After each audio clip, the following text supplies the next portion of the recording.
the woman that was married to the matriarch's son, who divorced him when she found him sleeping with the babysitter. No, the au pair. These people don't have babysitters. The au pair, okay?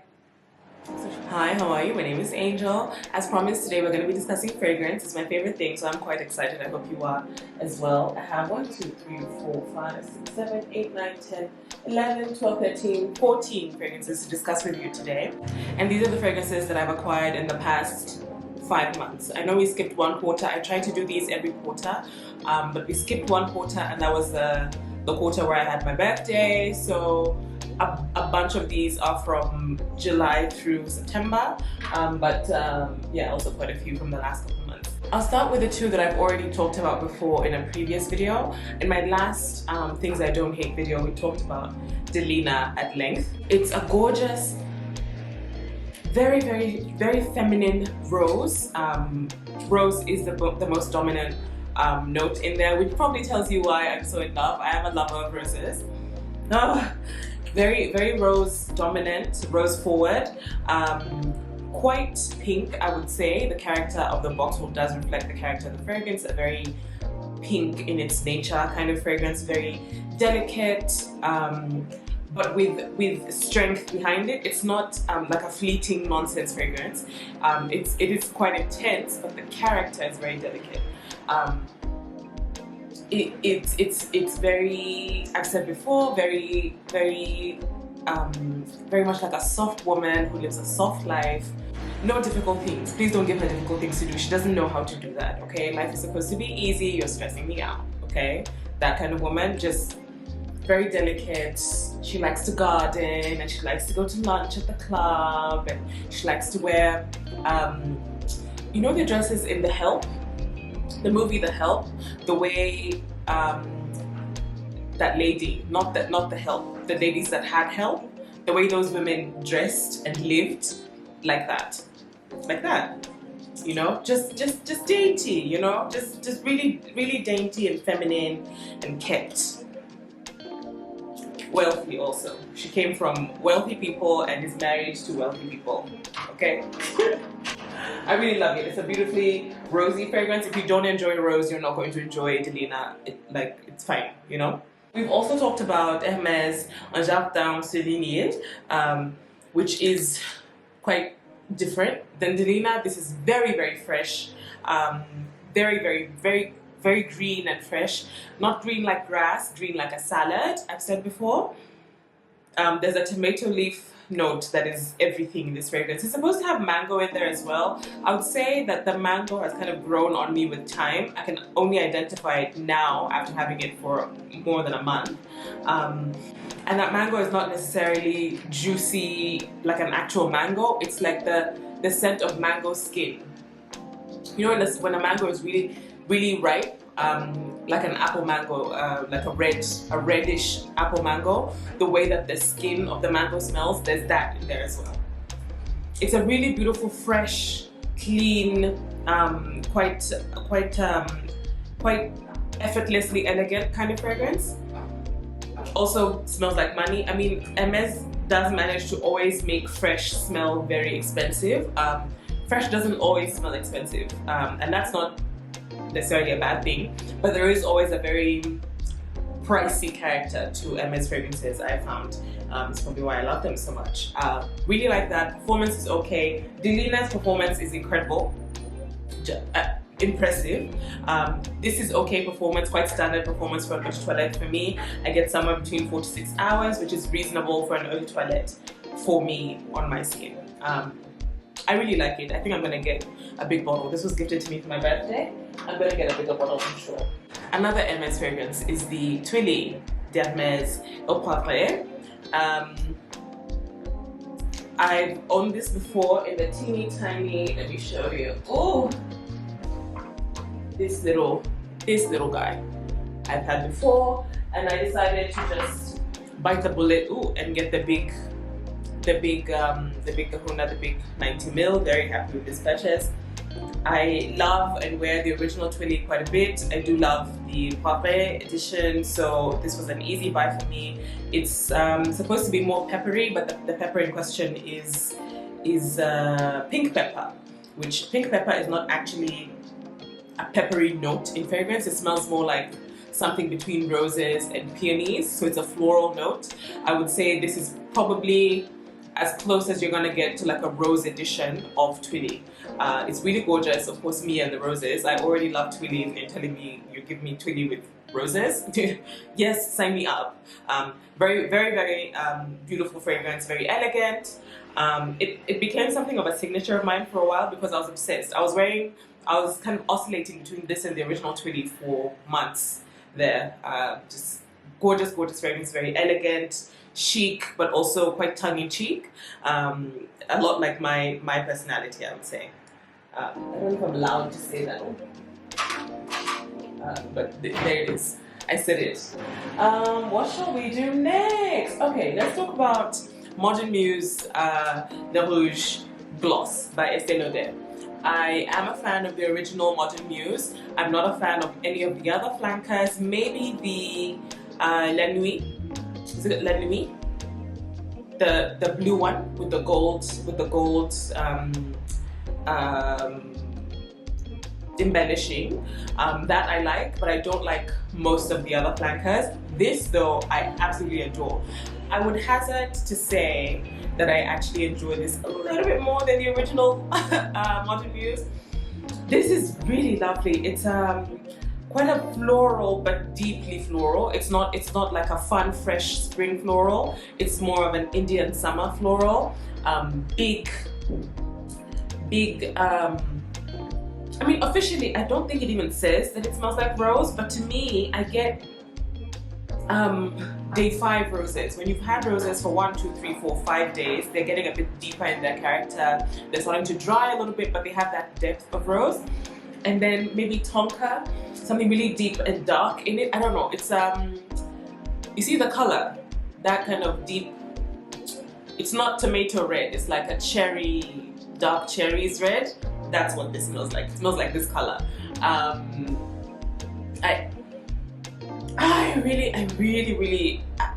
wore this on a date.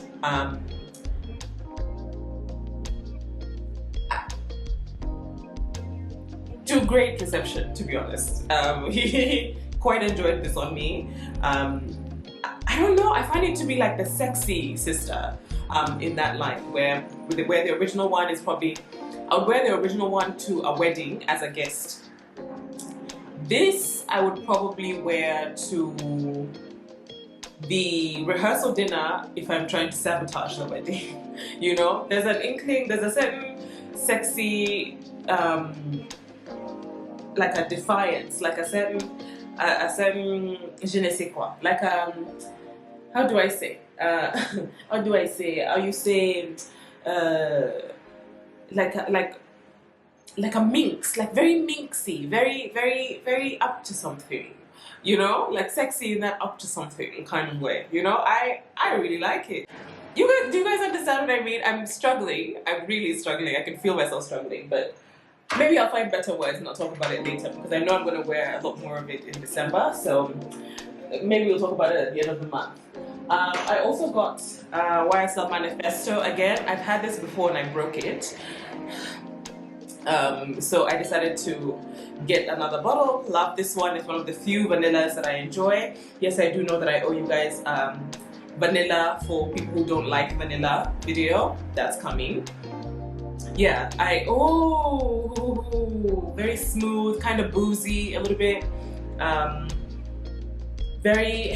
It's weird because I do not like the packaging of this bottle. I think this looks very cheap. It looks nothing like the fragrance, because I think the fragrance is a very nice, boozy, mature, expensive vanilla, and it looks like it's going to be a nonsense cupcakes vanilla, you know. I don't really appreciate the packaging, but the fragrance, gorgeous.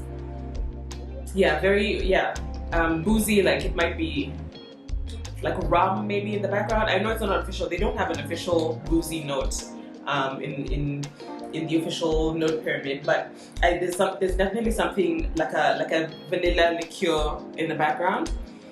And tonka bean, some patchouli, really nice grown up vanilla. I like this for evenings a lot, cold evenings. It does very well on sweaters and jumpers and warm things. Yeah, very, very well actually.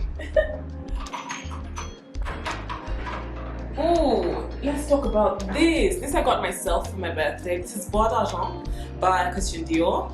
I first smelled this scent in the candle. Nelly got me the candle for my birthday last year. Do you know, I feel like I've known Nelly for years and years, but we met last year. So I'm like, when did she get me this candle? It can't have been last birthday. It was my last birthday. Well, the birthday that before this year's birthday, when I was turning 28, she got me the DIOR Bois d'Argent candle, and I loved it so much. I needed to have the fragrance. So this is what I got myself for my birthday this year. Gorgeous, darling. It's giving old money.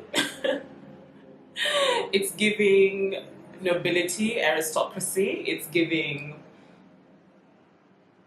someone that probably owns fur coats, you know, but not the matriarch of the family, like the woman that was married to the matriarch's son, who divorced him when she found him sleeping with the babysitter. No, the au pair. These people don't have babysitters. The au pair, okay? So she divorced him. Now she lives in a beautiful penthouse. And of course they have summer homes to which she's entitled because she has this one child, a boy, very well behaved, he rides horses. Like it's just nobility, noble problems. She's maybe about 40. She enjoys dating, but she has no intention of ever marrying again. She gets her alimony check on time, girl. She's living well. She travels. She'll be in Cancun if it gets too cold in the city. Like, you know, one of those. It's giving money, honey. Ooh. It's giving money. It's very powdery. It's a very powdery fragrance. If you don't enjoy powdery iris fragrance, you will not enjoy this. I largely get iris and tonka from it, but not done in the usual way, because I've seen iris and tonka in other fragrances, but not done quite like this. Quite a heavy dose of iris, almost like nostalgic, like almost 20s, 30s. Powderiness, and then made a bit modern, but quite a nice, modern, clean tonka note. This fragrance, I can't, like, it's such a vibe. Men really like this, at least the men that I end up in meetings and boardrooms with. Typically I get I mean, I wear fragrance quite generously, so I get complimented usually by both men and women and children and animals. But there are certain fragrances where I notice that maybe women never say anything, and I think that maybe a lot of women, because maybe your mom wore things that were more powdery when you were older, or your grandma wore things that were more powdery, women tend to be more averse to like more old-fashioned fragrances. But I find that the classic fragrances, like the old things like Coco by Chanel, even Number 5 by Chanel, older, more classic fragrances tend to be more complimented on me by men than by women. Then I find that women will compliment me on sweeter things. Like I'll get compliments on stuff like Modern Muse, things like Manifesto, you know. They all seem to like a good vanilla. And florals everybody loves on me. It's just my body chemistry does good things to flowers. This I've noticed that largely men compliment me on. I think the only woman that has complimented me on this to my recollection is my mom. Okay, something else I got for my birthday. This is Panthea by Stéphane Beluga. I have another fragrance from this house called Une Nuit à Doha. And they don't even smell like they could be related. Panthea and that fragrance, it worlds apart. This is a very airy, so Panthea, it makes you think of the heavens, the pantheon, the gods looking down at us through that hole in the pantheon, right? It's very true to the name, I would say. It does smell quite like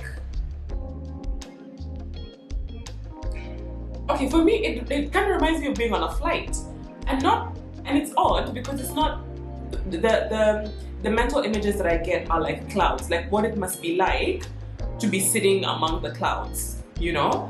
But I've never really smelled the clouds because even when you're flying, you're in this big bucket, right? So it's not like you quite smell the clouds anyway, but it's airy, a little wet in text, like I don't know, kind of like damp a little bit, and a little green, kind of floral a little bit, quite green. Like maybe the clouds, like if I climbed Everest, I imagine that the top of Everest would smell like this, like snow and clouds. Very airy and white, very, very clean. I enjoyed this around my birthday because it was blazing hot in September for a while there, and then just suddenly got cold. On very hot days, this performs beautifully. Blooms, it really gets big, so it starts to occupy a bigger, like a bigger sillage, let's say. It just gets bigger, but like gently, and then people start to enjoy you around you. A waiter came to my table, who would take me out we were at my dad's birthday lunch, and the waiter came to the table, and I was the one organizing the cake and stuff, so he wanted me to get up and be like, he was like, are you guys ready for the cake? And I was like, yes, and he goes, and you smell so nice. And I was like, thank you. Stop it. It's very, I feel like some of those things in the heat, you enjoy it, you and other people enjoy it around you quite a bit. It's just very nice to take in the heat, because it kind of softens, you know, when it's really hot and you're feeling really oppressed by how hot it is. This kind of softens that because it smells quite cool and kind of damp. It's really gorgeous, difficult to describe. Generally, I would say, as much as the two fragrances that I own for this house are different, I would say that they are similarly complex. I usually am able to find descriptions quite easily. Both of them are a bit, I have to really work hard to describe what I'm smelling, you know what I mean? Very complex house. I want more. I like a challenge. Oh, we're moving way too slowly. Oh my. Okay, I need to pick up the pace. Black Orchid by Tom Ford. This is the Parfum. This was sent to me by Tom Ford Beauty. Girl, Thomas has my address. Hey Tommy, hi Tommy. It's similar to the original Eau de Parfum, but different. I know, so profound. It's, I would say this is more chocolatey. The thing that I noticed first is that this is more chocolatey, but like in a powdered chocolate way. It's not like in a thick melted chocolate kind of way, which is what Black Orchid has. Black Orchid gives me thick chocolate melting, like in a fondue, like in a chocolate fondue kind of thing. This gives me, if you shake up your can of hot chocolate and then open it, and then the powder kind of floats into the air, chocolate like that. Okay, so it's not as thick, the chocolate note. I will also say I feel like they've taken out a few of the more complex aspects of Black Orchid. It doesn't smell as complex. Black Orchid Eau de Parfum is really everything but the kitchen sink. It takes quite a seasoned nose, I would say, to appreciate it. And then it can also get a bit cloying. This, so far, I've only worn it twice. So far, I've not experienced cloying with this fragrance. I found it to wear in a very modern way. It's intense. It's weird. I find it more intense, but more sleek, more modern, you know? Like there's more fragrance oil in here, I would say, but it comes off more chic, you know what I mean? Less, because the original Black Orchid Eau de Parfum, I would say, is very raunchy. I've told you guys before that I think it smells like sex. It smells like a man's cologne and a woman's perfume and sweat a little bit. In a good way. I wear it. People like when I wear it. I've smelled it on men. I like when men wear it. It smells good, but it's very raunchy. This, I would say, is easier to wear. It's not as problematic. I would actually wear this to an office a couple times. Oh, I wish it hadn't been hacked. In those videos I've told you guys before how sometimes I've worn it to the office, the original, the one in the black bottle, and thought I am too sexy for this situation. Like I'm too sexy. Like it's raunchy to the point of like, oh, like you clutch your pearls, my god, what have you been doing, kind of thing. This is less like that. I mean, it's still that orchid, so it's not crisp, you know, it's not well behaved, prim and proper, but certainly not quite as problematic as the original. I like it a lot. I feel like they made the changes that I would have made to Black Orchid. I enjoy that so far. Okay, a difficult one. Let's talk about a more difficult one. This is Alien Oud Mystérieux. Is that the name of it? The Oud version of Alien by MUGLER. This is very high risk. I wanted this because Mila LeBlanc talks about this, and I like her taste generally in fragrance. Even when I don't agree, I feel like her assessment is usually quite spot on. Like I can kind of understand what she's trying to say about a fragrance. So I wanted to try this because she quite likes this. Very risky. I like it, but only just.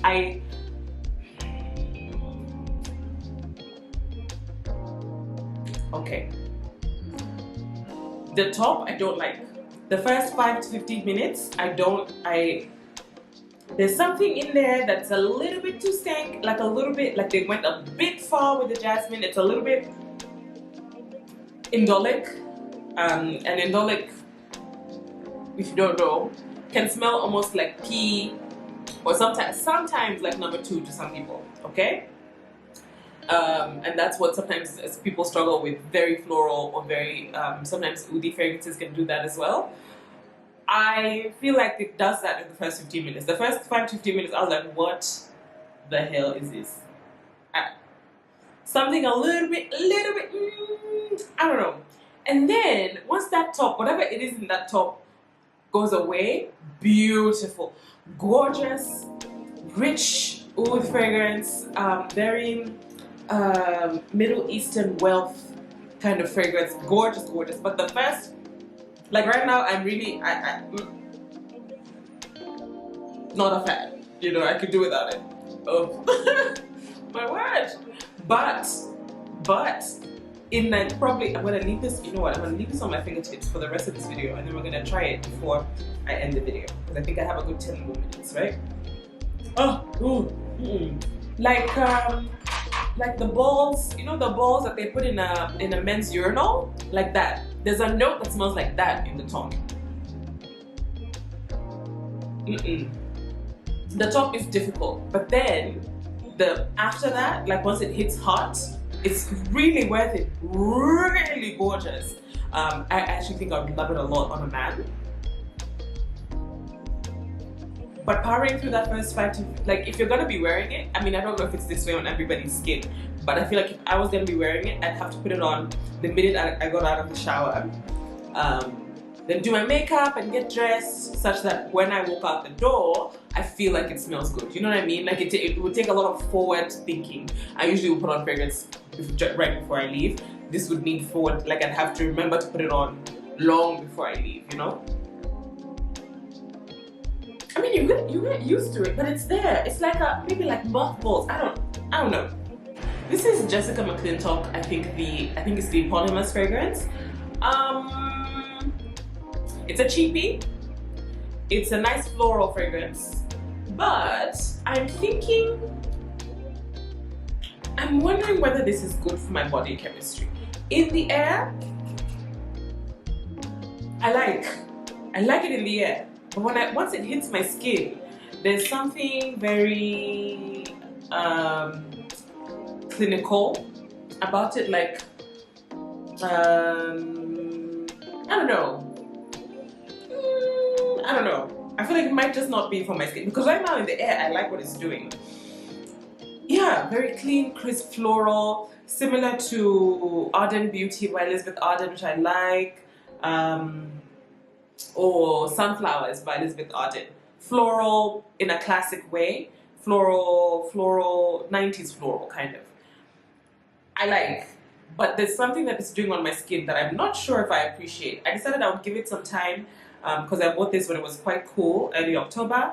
I'm gonna try it in December and see if I still like it. If not, I'm gonna get rid of this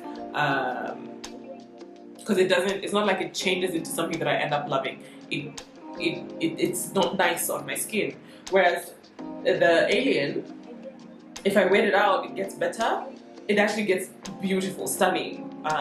This doesn't really go anywhere once I put it on my skin. So I don't know about this one, but that's just from MCCLINTOCK. I mean, and then it looks a different color than I expected. I expected this liquid to be green. All the pictures I've seen of this fragrance, the liquid was green.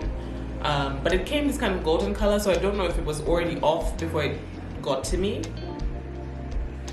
This is from FragranceNet, so I don't know. I've never had bad luck with them before. I don't know.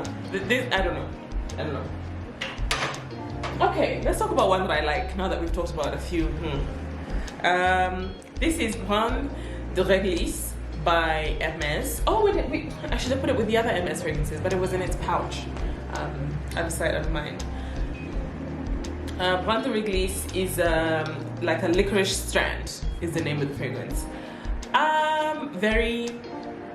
Yeah, there's licorice in there, but it's not primarily licorice. Honestly, I don't know if I'm happy with the fact that they named this licorice, given that licorice is very much a background note to this. It smells like licorice and hay. Hay, like for horses. Black licorice. You're chewing black licorice, picking up your horse from the stables. Yeah. There's a stud close to where my parents live, where the horses are kept in very classic style, an actual horse, I guess, bay with the hay. I'm a poet and I don't know it.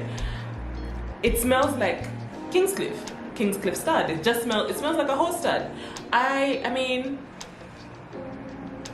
I don't know if I would recommend necessarily unless you're very equestrian. I think this would be a very nostalgic fragrance if you're an equestrian person.